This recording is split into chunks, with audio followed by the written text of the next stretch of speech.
The Wheel and the Butterfly. Written by Justice4243, read by Sunguard. Chapter 2. Pinky vs. Seatbelt. "So, what do you think?" Dan whispered to his buddy in the driver's seat as the car pulled along. Pinky held up one of Dan's flyers to her face and squinted at it intently as streetlights washed the inside of the car and light to return to dark over and over again. "I think she's just a poor lost girl who wandered a little further than she meant," Chris answered. "Yes, because that totally explains why concepts such as car doors and walking elude her."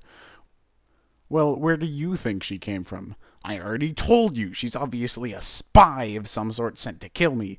"Dan, I don't think she's a spy. Give me one good reason why my spy hypothesis wouldn't work." "She's awfully uncoordinated for a spy." Pfft. Dan waved his hand dismissively. "She's obviously just doing that to lead us into a false sense of security." "She's laying it on awfully thick, then, don't you think?" Chris said, raising his eyebrows for emphasis. "Okay, so she's a bad spy." "Do you think they teach spies to pretend to not understand car doors as part of their elaborate act to get close to a target?" Chris asked sarcastically. "I don't know. I'm not an expert on spies." "Gee, you're right. I guess I'll just call my wife and ask her what she thinks." Dan's eyes narrowed. "Touché, Chris. Touché. Anyway," Chris added, "if she had any sort of weapon, she probably could have taken us both out when she thanked us." Dan began to look like he was going to retort, but was interrupted as Pinky burst into fits of laughter. Dan turned to see the young lady holding one of his flyers as laughter continued to erupt from her. "And what do you think is so amusing?" This comic is really funny." "Give me that!" Dan snatched the piece of paper out of Pinky's hand, neatly folding it, and roughly stuffed it into his jacket pocket. "This is not a comic, it's a call to arms." "Dan, I'm pretty sure that thing was satirical in nature," Chris interjected. "I will not sit here and let you besmirch the great Lockley's work that way." Dan glanced back at Pinky. "Chris, stop the car right now!" Chris let out a confused and alarmed sound and slammed his foot on the brake pedal. Pinky likewise let out a confused and alarmed sound as she lurched forward with nothing to stop her until she hit the transmission hump with her face. "Dan, what the heck?" Chris demanded. "Ow!" Pinky mumbled as she slowly got up, rubbing her forehead. "And that, children, is why we buckle up when we get in a car." Pinky stared at Dan blankly, still leaning forward, her face several inches from his. Dan closed the distance to less than 2 inches. "Sit down and put your seatbelt on," he roared in her face. Pinky sprung back into the driver's side rear seat, still maintaining eye contact with Dan. She blushed and gave an embarrassed smile. "What's a seatbelt?" Dan stared at her shocked. Even Chris had turned back to this point to stare at her wide-eyed and in disbelief. "Unbelievable," Dan muttered as he smacked his palm against his face and dragged his hand down. He undid his own seatbelt and leaned on the transmission hump so he could better indicate what he was talking about with his hands. "Grab the buckle," Dan said, pointing to the buckle which Pinky grabbed. "Now grab the metal tongue." Dan pointed to the metal tongue of the seatbelt hanging off the belt. Pinky obediently grabbed it. "I thought the metal part was the buckle," Chris interrupted. "No, you simpleton! The buckle is the female end and the tongue is the male end."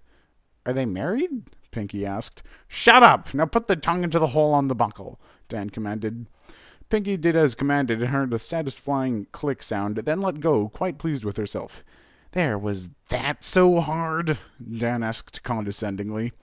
Chris smiled and pushed his foot down hard on the accelerator, causing the car to lurch forward and Dan to slip and slam his chest onto the transmission hump. Pinky looked surprised for a second, then stifled a giggle with her hand. Dan turned around and pointed accusingly at Chris. "You did that on purpose!" he snarled, wheezing to catch his breath. "Sorry, I thought we were all buckled in." Chris's grin grew wider. "It's dangerous to be in a car with your seatbelt off, you know." Pinky's hand proved insufficient to stifle her giggles, and laughter filled the car once more. Dan let out a series of incomprehensible growls of rage and attempted to lunge at Chris, who quickly tapped the accelerator again, causing Dan to wobble. Dan sat back down and buckled the seatbelt. "So, anyone hungry?" Dan made a disgusted sound. "You're always hungry." "Hey, taking a mugger down is hard work," Chris retorted. "I think we deserve a break." "I took out the mugger," Dan said, pointing towards himself. "You," Dan pointed back at Chris, "just barreled into him with your car." "Look, do you want a burger or not?" Dan grumbled. You're paying. Oh, like that's a surprise, Chris said, rolling his eyes. Don't get snippy, Dan said, leveling the next in a series of dozen accusing fingers at Chris once more. Chris continued driving, glancing behind him and asked, Are you hungry? Are burgers okay? Pinky looked down at her stomach as it growled in reply. She had no clue what a burger was, but the pout on her face and a small whimper as she looked at Chris with puppy dog eyes made her response quite clear. Great, Chris said excitedly, and I think milkshakes are in order too. Oh, I see. Let's all get something Dan can't have. Look, I can get you a slushie instead. Dan thought about this for half a second. Fine, but only if they have cherry flavor, he insisted. Dan, they've never not had cherry. Do you kiss your wife with that filthy mouth, Mr. Double Negative? Dan sneered. Chris sighed again. Is it that much to ask I'm thanked instead of screamed at for offering to pay for Dan's food? Again? I'll just take whatever you two recommend, Piggy said tentatively. Dan turned his torso in his seat to face her and leveled an angry finger at her. You'll eat our scraps and like it! You didn't do anything! Pinky looked away for a couple of seconds and rested her finger on her chin as she pondered her response. She then looked back at Dan and smiled. I was the bait, she said as her warm smile turned smug.